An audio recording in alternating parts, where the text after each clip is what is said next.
ఒకవైపు హరీష్ రావు, కేటీఆర్ తీవ్రమైన స్థాయిలో కాంగ్రెస్ మీద విమర్శలు, మరోవైపు ఇప్పుడు కొత్తగా కవిత కూడా యాడ్ అయినారు. సైడ్ వేరైనప్పటికీ కూడా కవిత కూడా యాడ్ అయినారు. రేపు పొద్దున కేసీఆర్ కూడా వస్తారు. తట్టుకోగలరా సార్? నిజంగా మళ్ళీ అధికారంలోకి కాంగ్రెస్ సాధ్యమా? I'm awaiting for KCR entry. కంపెనీగా ఎందుకంటే ఇన్ని దాష్టీకాలు చేస్తాడని అనుకోలే. ఇప్పుడు గవర్నమెంట్లోకి వచ్చిన తర్వాత తెలుస్తుంది కదా.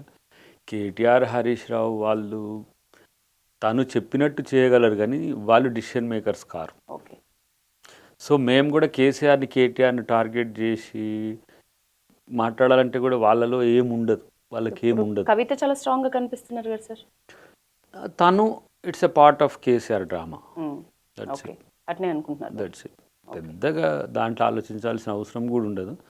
ఎందుకంటే వాళ్ళను దగ్గరగా చూసినోన్ని, వాళ్ళ డిసిషన్ మేకింగ్ పవర్ తెలిసినోన్ని, at the same time they are abiding to dad లేదంటే మామతో కలిసి ఉండడం తప్పితే కొత్తగా వాళ్ళు క్రియేట్ చేసేది ఏం లేదు. మైండ్ మొత్తం కేసీఆర్ లేరు అనుకుంటే వీళ్ళు ముగ్గురు లేనట్టేనా?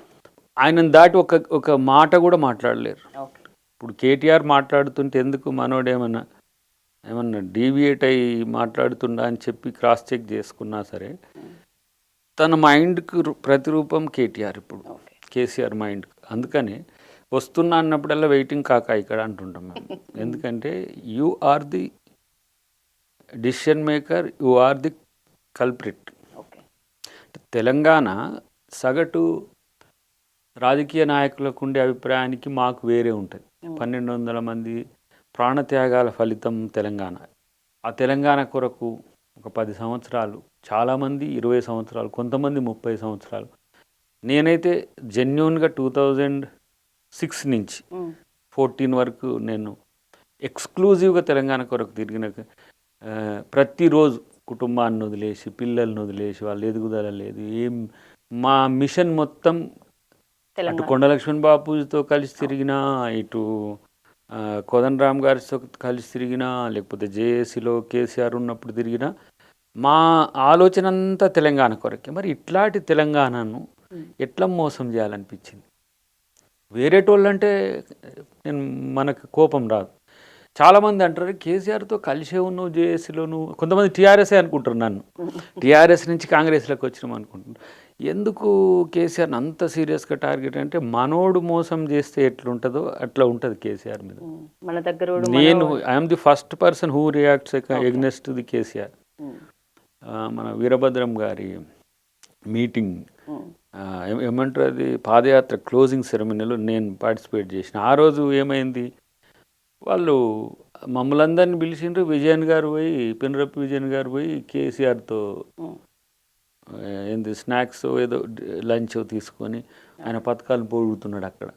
మరి మమ్మల్ని ఇక్కడ ఎందుకు పిలిచినట్టు, ఇదేదో కొంచెం తిరకాసు ఉందని చెప్పేసి ఇక్కడ సీరియస్గా ఆ వేదిక మీద నేను సీరియస్గా కేసీఆర్ని టార్గెట్ చేసి నేను దిగేసి వచ్చిన.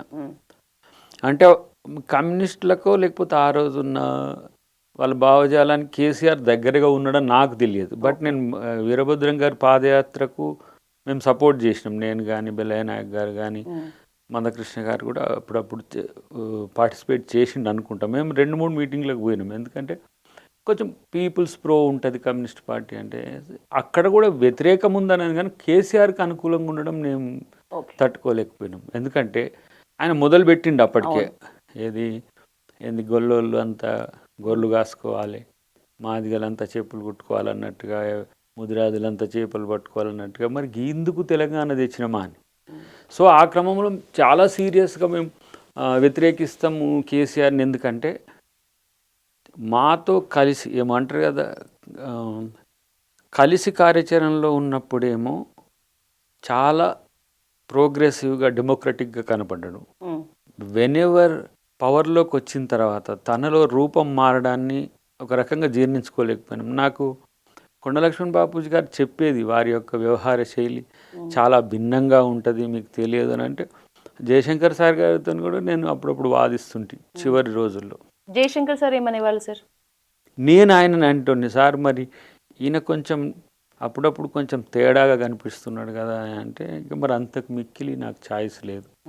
నేను ఇంకెవరిని నమ్మలేను. అంతో ఇంతో నోరున్నా తిట్టినా కొట్టినా పక్కకు పోయినా కేసీఆరే ఇప్పటికున్నా నాకు ఛాంపియన్ అని అనేటోడు. కానీ ఒకవేళ జయశంకర్ సార్ కనుక ఈయన పవర్లోకి వచ్చిన తర్వాత ఉంటే ఇంకా ఆయన మనసుకి షో పెట్టుకుంటుంది నాకు తెలియదు. ఇప్పుడు కోదండరామ్ గారిని చూస్తాము అంటే జయశంకర్ సార్ నువ్వు పోలిన ఒక క్లోన్ ఉన్నదంటే కోదండరామ్ గారు. కోదండరామ్ గారిని ఆయన అరెస్ట్ చేసిన తీరు ఎక్కడిది అంత కసి ఈయన మీద? నీకు జేసీ పెట్టి అన్ని వర్గాలను దగ్గర తీసి నువ్వు లీడర్ కావడానికి ఆయన తిట్లు పడి జేసీ అంటే పెట్ ఆఫ్ ది కేసీఆర్ అన్నట్టుగా చేసిండ్రు మమ్మల్ని అందరినీ కూడా రేంజ్ లో అసలు వర్షం మట్టి ఆయనకు సకల జనుల సమ్మె ఏంది మన మిలియన్ మార్చి పెద్ద అప్లాజ్ ఆయనకు. సరే మేము ఆయన వ్యతిరేకించిండు, మేము చేసినాం, పాల్గొన్నాడు, మళ్ళీ ఆయన సాగరహారంలో లేడనుకో. కానీ సీక్వెన్స్ ఆఫ్ మూమెంట్స్లో అన్నిట్లలో కూడా నీ పార్టీ ఎదుగుదలకే సహకరించిందనే కోదండరామ్ను అందరూ విమర్శించేటోళ్ళు. మరి కానీ ఆయన అన్నాడు ఎప్పుడైనా నువ్వు ఎన్నికల్లో పోటీ చేసినావా, సర్పంచ్గా గెలిచినావా అని చెప్పేసి ఆయన మీద కామెంట్ చేసే స్థితి. తర్వాత ఎప్పుడు తెల్లవారంగా ఆయన డోర్లు బద్దలు కొట్టి అరెస్ట్ చేసిన తీరు, ఇంత కసి కోదండరామ్ మీద ఉన్నదంటే మనోడు ఏదో తేడా ఉంది అని ఇంకా నాకు అప్పుడు ఇంకా బలపడింది. అంటే నేను కరెక్ట్ వేలోనే ఉన్నాను అనిపించింది.